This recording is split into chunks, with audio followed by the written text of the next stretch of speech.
Let me tell you about this here 50 shades of deception going on in Florida. You know, recently the governor got out there and blamed all of the state parks' half-baked ideas on a left-leaning group.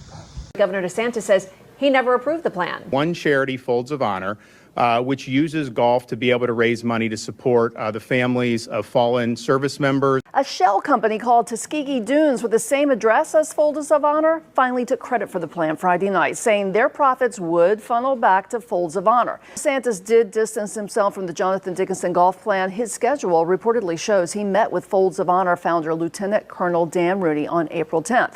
In fact, I couldn't even find that the charity existed. Now look, I don't go out there just throwing stones at dogs, but I will bark at corrupt politicians, and I don't care which side of the aisle they're on.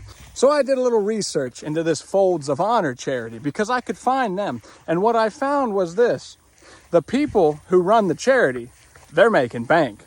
To be exact, the top guy makes over $400,000 a year. Everybody else on the board makes over $100,000 a year. Like my Uncle Jack told me when I was a child, if you want to get rich, well, charity is the biggest moneymaker that they've ever invented.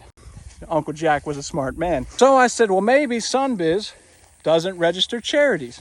So I typed in the United Way, and there's a lot of United Ways registered. So charities do have to register on Sunbiz. I even typed in Folds of Honor.